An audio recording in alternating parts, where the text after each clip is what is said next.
Hey guys, welcome back. Stop Talk and Roll. We break down some jiu-jitsu rounds. Today we have my buddy Colin from Florida, and unfortunately I don't know this gentleman. Do I know that gentleman's name? I don't. So I'm going to call him Jimmy, as we do when we don't know their name. But Colin sent this in. Appreciate you, Colin. Don't mind the line down here. I did some editing. The film was sideways, so I rotated it so it was straight up. And we're going in. We got some gi. Making some grips. Jimmy, one thing when you're going against, well, and for anybody, but Jimmy in particular, one of the things you want to be careful of when somebody makes a grip is you got to clear those. So the concept, the idea of creating and maintaining connections goes both ways. So what do I mean by that? So Chris, I just did a bunch of episodes of Chris. Colin on the bottom wants to make a connection, right? So make a grip and then use that to manage the distance. He wants to break your posture down, which is what he's done here, right? And you've allowed him to do that by just giving your posture, by breaking at the hip as it is. So one of the first things you want to do here is actually get your posture back, right? So, I mean, you want to break the grip first, but like, let's work from this spot. You would want to get your posture back. Now, you could do that in one of two ways. If you're like a monster strong or Colin's not pulling down really hard, you could just pick your body back up. But more realistically, what you're going to have to do is you're going to have to drop your hips to get your hips back under your shoulders, okay?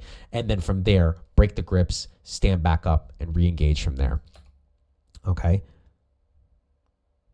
Yeah, and then the further away, like a table, the further away you are here, the more easily it's going to be able to manipulate your body. So like from here, I mean, Colin's being very nice, but what he could simply do, your weight is shifting in this direction. Oh, let me change that color. That matches the background. Your weight is shifting in this direction as it is. He could simply use this hand to either, he still have that collar grip. He could just pull you across this way or like just whip your hand through and you would just fall right over in this kind of plane.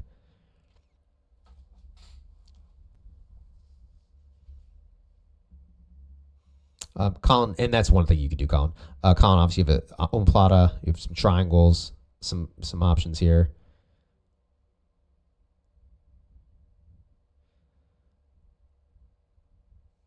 So, Colin, that's the sweep. So Colin just went to take him over. That's what I was talking about. But now here's the reason why that doesn't work in this instance, okay? His body weight hasn't shifted at all. It's been going this way the whole time. So as you try to go lift him this way, lifting him to the left here, his body weight is on the right? So getting him to move to the left is going to be difficult in this capacity. What would be easier is getting him to kind of go the same direction his body's already moving. Now, what you could do is actually, yeah, no, that's why that doesn't work. Now, look at that. You see the difference? And you caused that. But look at that. That's such a cool little, I mean, I love breaking down rules. So look, waits this way. Now, the second you do that, right? This foot comes on the ground. His weight shifts to this way. Look how much easier it is to take him over. The second that happens, okay? You can see it. Let's see if we could like slow motion this here. Right?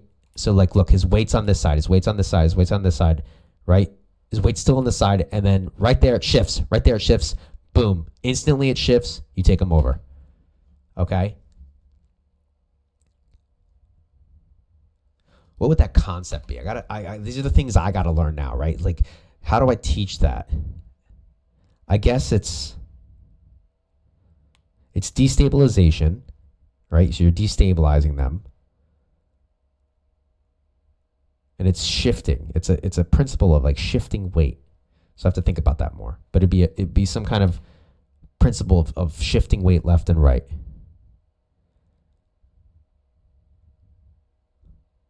See, this is what I'm talking about. It's like a whole new thought process. And the other thing too is like I'm thinking of things. I'm like, does this even matter? Like, is it worth teaching this?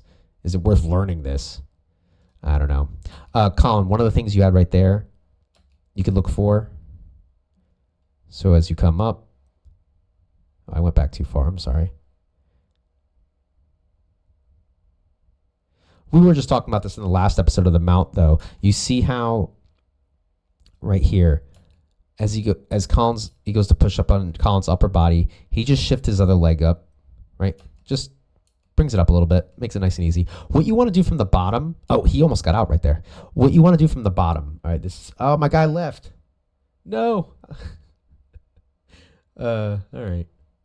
Oh, the guy I was talking with in the chat about mount, he's not here. But if you watch this on the VOD, guy, I hope you're there. What you want to do is, so you're in a pinning situation, a chest-to-chest pinning situation, okay? What you want to do is get connections back and manage space to get him off of you. And to do that, you need to get this, essentially this leg out from between your knee and your elbow. And what you do is you're going to create a frame like so. Now you have to fight for that. You're going to have to move for that. But that's what you're going to be looking for. And you almost get it right there. And this is what I was talking about before with the angles, right? So he ends up leaving mount, but he's still in a good pin position. And now it's getting the turtle. But creating that angle, he shifts to the side to attack the arm.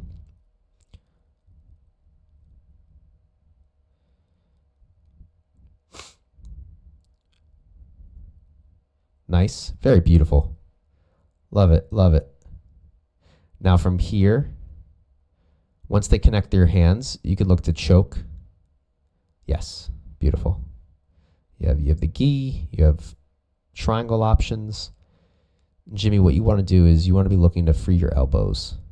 Easier said than done, obviously. That, I don't know if I like that option, but looks like, you know what? You made it work. But you can't give it right back, though.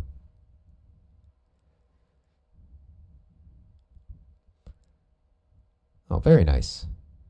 I would have thought to roll the other way. I'm going to try that out. Sorry, we're kind of falling off screen here, guys. Again, this is camera cut off, which is nobody's fault. If you're ever filming, guys, what I would recommend, if you want to send it into me, right? If you're specifically sending it into me, you record it however you want. But if you want to send, beautiful finish there. If you want to send it into me, do your best to just make sure the round is as centered as possible, and then I can work from there. All right, hold on a second. So from a theoretical standpoint, is it like you and your opponent are shifting centers of gravity over which you can simply apply force to use fulcrums to which you can flip your opponent? Yeah. I mean, so bring it back to that mount. Where were we? Yeah, I mean, so you can see it right here. So as Jimmy, in the black gi, goes to push, he's, probably not the best choice here, but he's able to lift his chest up. What Colin does, right? So look, right there, he goes to, it's, it's kind of a lesser extreme. We're watching like 2 black belts before and with like, different extremes on the pushing here. But as he pushes up, all Colin does is creates a disconnection between the hips, okay? Now, he can buck and hip all he wants. Nothing's going to happen. And Colin settles back down and looks to create an angle. And this is what I was talking about shifting your knees and shifting your weight. So changing your center of gravity is a good point. It's changing your focus of where they're at. I talk about this a lot when I teach side control, but the same thing applies for mount. As the top player, right? So contextualizing it from the top player, top position. As the bottom player moves around, you want to keep them on their back, right? You want to keep them pinned. You want to keep their shoulders and or their hips immobile, okay?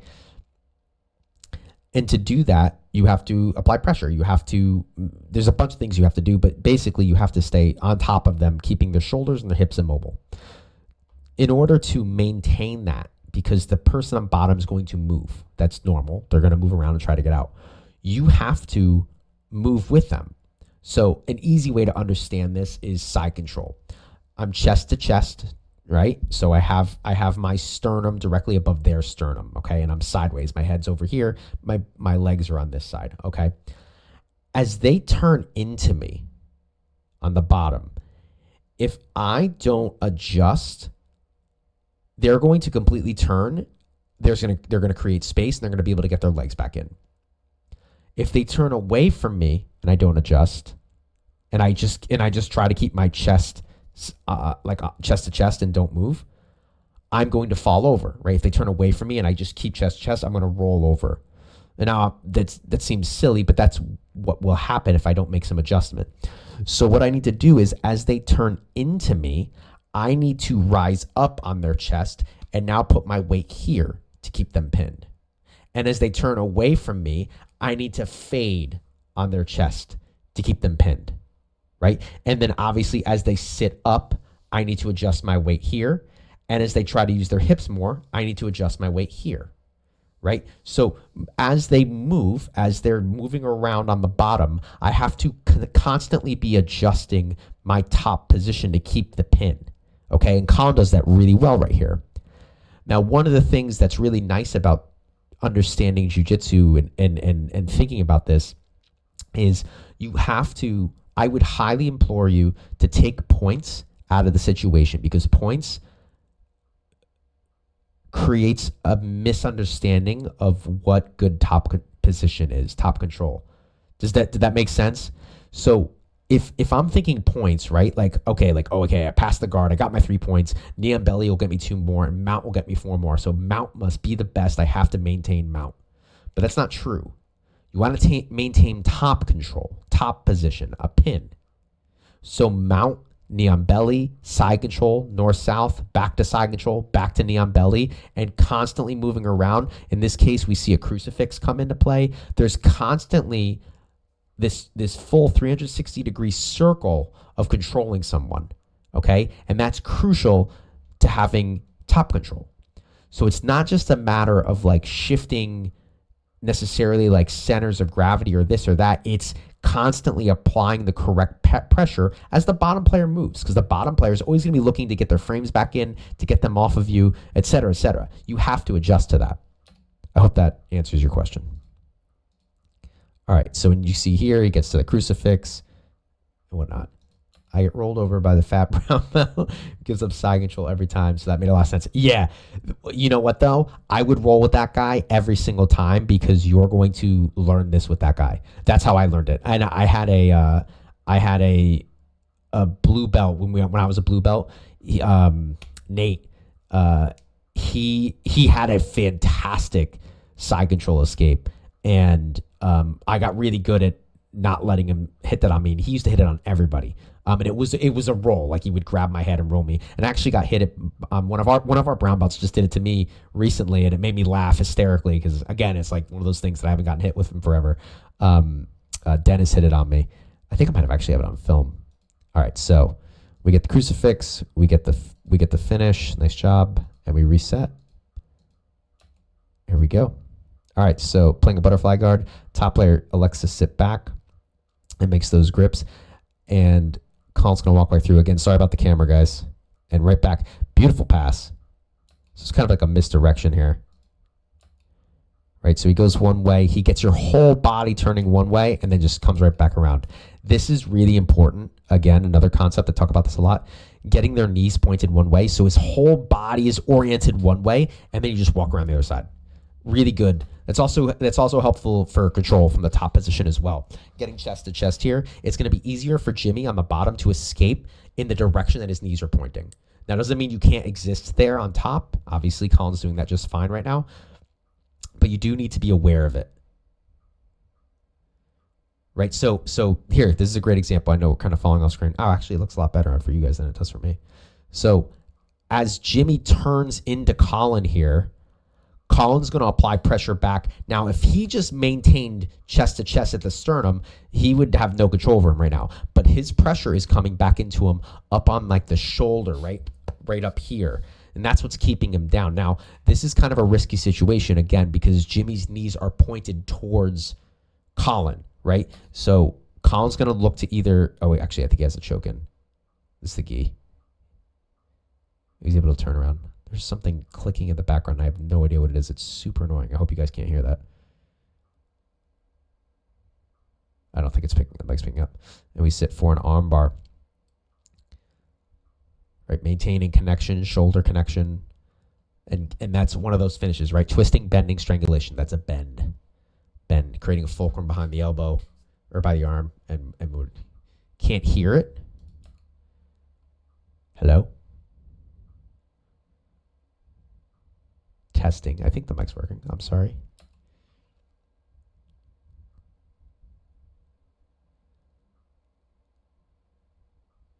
I might have said here. I meant C. There's nothing here. Oh, the click. Oh, thanks. Sorry, man.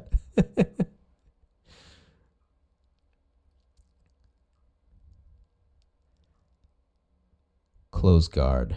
Close guard. I think I'm going to do a lot of close guard games. Close guard's the bane of my existence. In the gi, it's not so bad. So I don't know what's going to happen. I haven't watched this yet.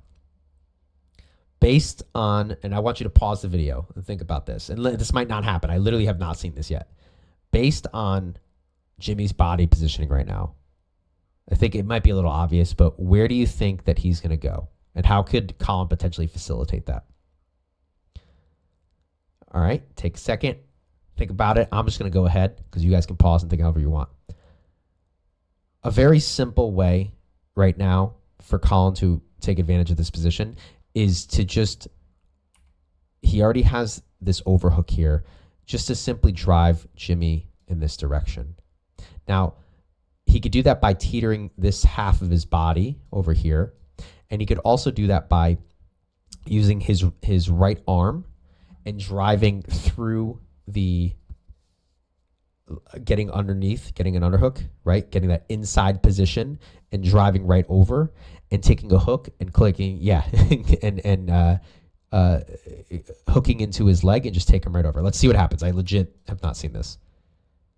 Yeah, okay. So the reason I'm pointing that out is, first of all, it's good to just kind of like freeze and see what people can do. Like, you know, over here, I don't think he's going to move that way.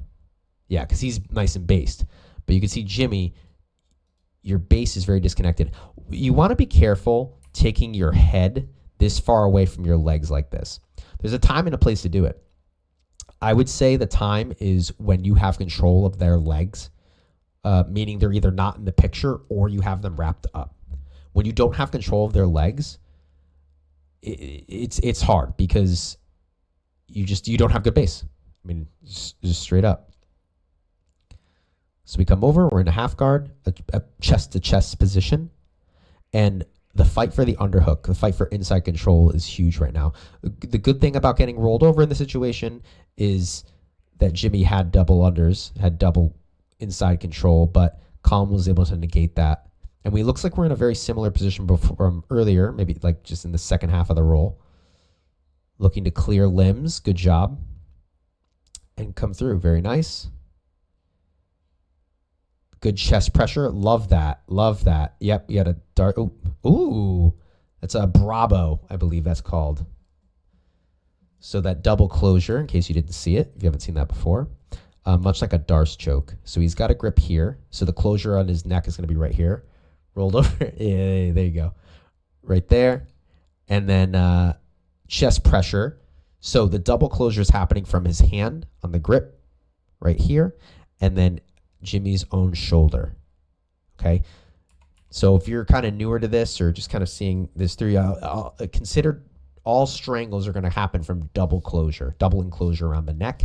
And you could do that with your arms. You could do that with your legs, and you can incorporate their body into it as well. So their shoulder, compressing their shoulder against their neck.